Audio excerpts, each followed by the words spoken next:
Assalamualaikum warahmatullahi wabarakatuh. Dalam video ini, saya akan memaparkan kesimpulan dan refleksi pemikiran Ki Hajar Dewantara pada tugas koneksi antar materi modul 1.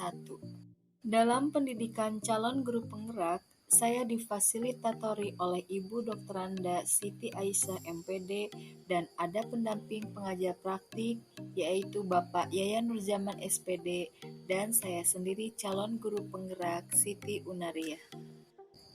Pendidikan calon guru penggerak yang saya ikuti sangatlah banyak memberikan pelajaran dan pengajaran bagi saya sebagai seorang guru.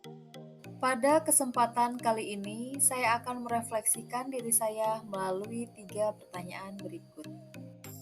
Saya percaya tentang murid dan pembelajaran di kelas sebelum saya mempelajari modul 1.1 adalah yang pertama, pendidikan sama dengan pengajaran.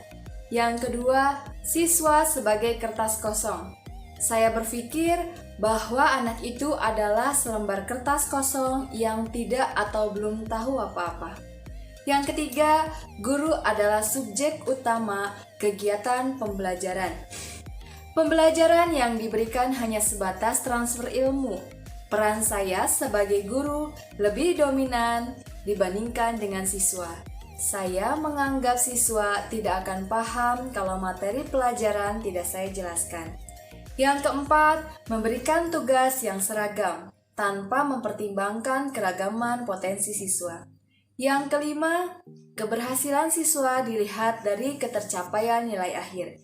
Saya terkadang mengeluh dengan nilai siswa yang rendah. Saya berpikir, apakah siswa saya malas belajar? Karena soal-soal evaluasi yang saya berikan menurut saya mudah. Namun mereka tidak bisa mengerjakannya. Dan yang terakhir, pemberian sanksi kepada peserta didik dapat mengubah perilaku mereka ke arah yang lebih baik. Banyak hal yang saya pelajari tentang konsep pendidikan Ki Hajar Dewantara melalui modul 1.1. Adapun perubahan pemikiran atau perilaku saya setelah mempelajari modul ini yaitu yang pertama, pengajaran ternyata tidak sama dengan pendidikan. Pengajaran atau underwich itu merupakan salah satu bagian dari pendidikan. Pengajaran adalah pendidikan dengan cara memberi ilmu atau berfaedah untuk hidup anak-anak, baik lahir maupun batin. Pendidikan diartikan sebagai tuntunan dalam hidup tumbuhnya anak-anak. Yang kedua, siswa adalah kertas yang sudah ditulisi penuh dengan tulisan-tulisan tersebut namun masih suram. Pada dasarnya, anak bukanlah kertas kosong yang bisa digambar sesuai dengan keinginan orang dewasa, tetapi anak sudah membawa kekuatan kodratnya, kodrat alam dan kodrat zaman. Mereka memiliki potensi dan bakat yang berbeda. Kita harus menyadari setiap anak itu beragam dan mempunyai keunikan sendiri-sendiri. Untuk pendidikan saat ini, para pendidik harus menekankan pada kemampuan anak untuk memiliki keterampilan abad 21, yaitu kreatif, critical thinking, collaboration, and communication.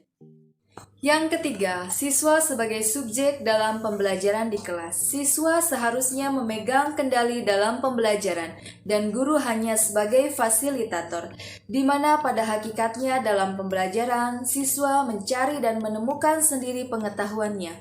Dengan cara seperti itu akan lebih bermakna, karena pengetahuan tersebut akan tertanam lama bahkan sampai akhir hayat kepada siswa. Yang keempat, dunia anak adalah dunia permainan, sehingga pembelajaran harus menyenangkan atau dapat dikatakan dengan merdeka belajar. Yang kelima, guru sebagai pamong, yaitu guru dan murid di kelas ibaratnya adalah sebuah keluarga. Dan yang keenam adalah tujuan pendidikan utama yang digagas oleh Ki Hajar Dewantara adalah bagaimana pendidikan mampu membuat anak memiliki budi pekerti yang baik. Orang yang mempunyai kecerdasan budi pekerti akan senantiasa memikirkan dan merasakan serta memakai ukuran dalam melaksanakan sesuatu hal yang baik. Penerapan lebih baik agar kelas saya mencerminkan pemikiran Ki Hajar Dewantara. Yang pertama, menerapkan pembelajaran student-centered learning, memberikan ruang, kesempatan, dan fasilitas seluas-luasnya agar anak mampu berpartisipasi aktif dalam kegiatan pembelajaran. Saya sebagai pendidik menempatkan diri saya sebagai fasilitator yang menuntun anak agar ia mampu mencapai tujuan pembelajaran yang diharapkan. Yang kedua, merancang pembelajaran yang menyenangkan. Belajar yang dikemas dalam bentuk permainan karena pada kodratnya anak itu suka bermain.